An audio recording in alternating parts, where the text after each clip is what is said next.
نبی کریم صلی اللہ علیہ وسلم کے پاس آیا۔ آپ صلی اللہ علیہ وسلم نے اسے قرآن پڑھ کر سنایا۔ قرآن سنتے ہی اس کا لہجہ بدل گیا، اس کی سختی نرم پڑ گئی۔ جب ابو جہل نے دباؤ ڈالا تو ولید نے کہا، اللہ کی قسم، تم میں کوئی شخص مجھ سے زیادہ شعر اور قصائد کو نہیں جانتا، لیکن محمد جو کلام لائے ہیں وہ نہ شعر ہے، نہ جادو، نہ کہانت۔ یہ ایسا تناور درخت ہے جس کی جڑ مضبوط ہے اور شاخیں پھلوں سے بھری ہوئی ہیں۔ یہ کلام ہمیشہ بلند رہنے والا ہے اور کوئی کلام اس پر غالب نہیں آ سکتا۔ دار الندوہ، قریش کی مجلس، چہرے سخت، آوازیں بلند۔ سوال ایک ہے، محمد کو کیسے روکا جائے؟ سوال یہ ہے، محمد کو کیسے روکا جائے؟ کسی نے کہا انہیں شاعر کہو، کسی نے کہا انہیں جادوگر کہو، کسی نے کہا انہیں کاہن کہو۔ ولید خاموش ہے، سب اس کی طرف دیکھتے ہیں تو وہ کہتا ہے، نہ وہ شعر ہے، نہ کہانت اور نہ جادو۔ تم جو بھی کہو قرآن کی تاثیر کو نہیں روک سکو گے، یہ دلوں تک پہنچ جاتا ہے۔ یہ اعتراف تھا دشمن کی زبان سے، اسی لیے قریش نے قرآن سننے پہ پابندی لگا دی۔ آج کے بعد کوئی بھی محمد کے پاس نہ جائے۔ آج کے بعد کوئی بھی محمد کے پاس نہ جائے۔ مکہ سے باہر ایک قافلہ، عمر بن خطاب، تلوار ہاتھ میں، غصہ آنکھوں میں، ارادہ ایک ہے، محمد کو قتل کرنا۔ راستے میں خبر ملتی ہے، تمہاری بہن بھی تو مسلمان ہو چکی ہے، پہلے اپنے گھر کی خبر لو۔ عمر کا رخ بدلتا ہے رضی اللہ عنہ۔ دروازہ کھلتا ہے، گھر کے اندر قرآن پڑھا جا رہا ہے۔ بسم اللہ الرحمن الرحیم، طه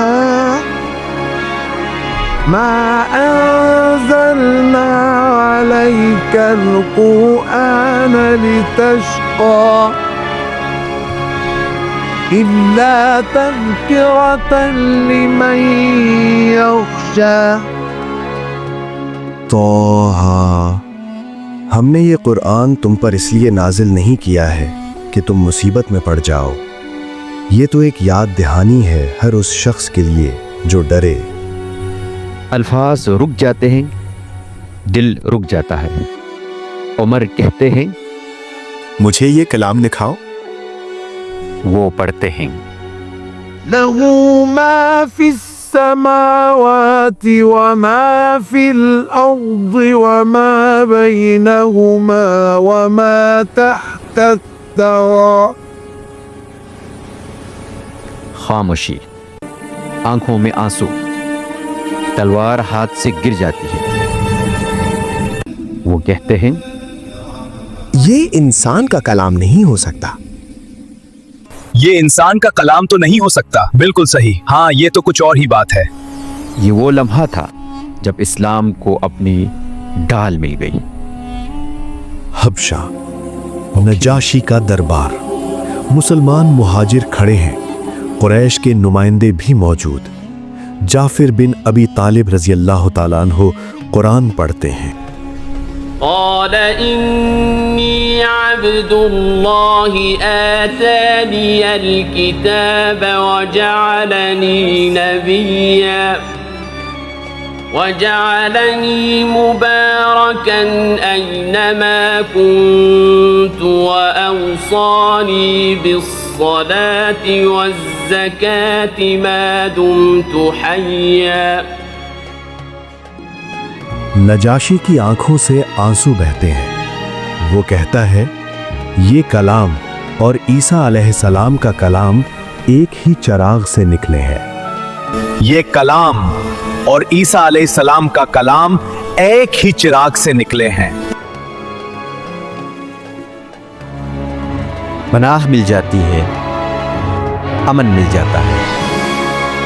مکہ میں بے چینی تھی، زندگی تنگ تھی، آج قرآن کی بدولت سکون ملا۔ یہ قرآن کی تاثیر تھی جو سرحدیں عبور کر گئی۔ فتح مکہ، وہ شہر جس نے قرآن کو جھٹلایا، جس نے رسول خدا صلی اللہ علیہ وسلم کو ستایا، آج سر جھکائے کھڑا ہے۔ نبی کریم صلی اللہ علیہ وسلم کعبہ کے دروازے پر کھڑے ہیں، قرآن کی آیت گونجتی ہے، وَقُلْ جَاءَ الْحَقُّ وَزَهَقَ الْبَاطِلُ إِنَّ الْبَاطِلَ كَانَ زَهُوقًا۔ حق آ چکا، باطل مٹ گیا، کوئی انتقام نہیں، کوئی خون نہیں، صرف قرآن، صرف معافی۔ دشمن دوست بن جاتے ہیں، دل پگھل جاتے ہیں۔ یہ قرآن کی سب سے بڑی فتح تھی۔ قرآن کی تاثیر صرف تاریخ نہیں، یہ آج بھی زندہ ہے۔ جب دل ٹوٹا ہو تو قرآن، جب راستہ گم ہو تو قرآن، جب اندھیرا ہو تو قرآن۔ یہ کتاب صرف پڑھی نہیں جاتی، یہ دل میں اترتی ہے۔ سوال یہ نہیں کہ قرآن کتنا طاقتور ہے، سوال یہ ہے کہ ہم نے اپنے دل قرآن کے لیے کھولے ہیں یا نہیں۔ آئیے اس کلام کو سنیں، سمجھیں اور زندگی میں اتاریں۔